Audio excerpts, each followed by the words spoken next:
তো আমরা এখন এর মুখটা ছাড়িয়ে দিচ্ছি। হ্যালো বন্ধুরা, কেমন আছো? আশা করি সবাই অনেক ভালো আছো। তো বন্ধুরা, তোমরা যদি আগের ভিডিও দেখে থাকো তাহলে বুঝতে পারবে আমরা এই পায়রা জোড়ার ডিম দুটো এক্সচেঞ্জ করে দিয়েছিলাম।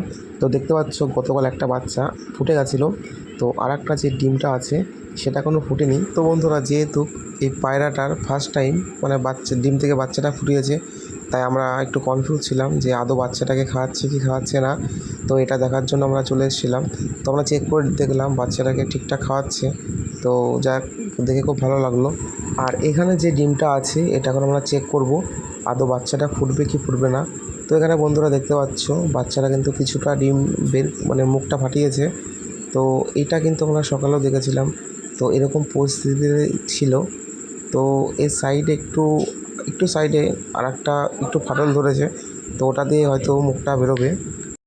তো আমরা এখন এটাকে পায়রার যে ডানাগুলো হয় তো সেইগুলো দিয়ে একটু মুখটা ছাড়িয়ে নিচ্ছি। তো এটা কিন্তু পরিপূর্ণ ডিমটার বয়স হতে হবে, তারপরেই ছাড়ানো বেটার হবে আর কি। তো এই ডিমটার ভিতর থেকে বাচ্চাটা নড়াচড়া করছিল, যেটা হয়তো ক্যামেরায় ভালো বোঝা যাচ্ছে না। তো তার জন্য আমরা এটা ছাড়িয়ে দিচ্ছি। আর এটার কিন্তু ঠোঁটটা ঠিক যেখানে আমরা ছাড়াচ্ছি সেখানটাতে আছে, তো এটা বুঝে ছাড়াতে হবে বন্ধুরা। আর অনেকে আছে এটা নখ দিয়ে ছাড়ানোর চেষ্টা করে, তো এটা কখনোই করবে না, এতে কিন্তু বাচ্চাটা ক্ষতি হতে পারে। তো এটা দেখতে পাচ্ছ ছাড়ানোর পরে ওখানে কিন্তু ঠোঁটটা আছে এবং হয়তো বাচ্চাটা কিছুক্ষণের মধ্যে বেরাবে। আশা করছি কালকে সকালের মধ্যে বেরিয়ে যাবে। তো এটা কিন্তু কেউ বাড়িতে চেষ্টা করবে না, তো এতে কিন্তু তোমার বাচ্চাটা মারা যেতে পারে।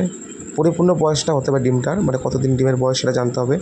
তো তোমরা দেখতে পাচ্ছ এখানে কিন্তু পায়রার ঠোঁটটা বেরিয়ে গেছে, দেখা যাক কী হয়। তো বন্ধুরা, এই পর্যন্তই, দেখা হচ্ছে নেক্সট কোনো ভিডিওতে। আর এটার কি হলো, যদি সেই ভিডিও দেখার ইচ্ছে থাকে তাহলে চ্যানেলের সাথে জুড়ে থাকো। দেখা হচ্ছে নেক্সট কোনো ভিডিওতে। ততক্ষণ গুড বাই।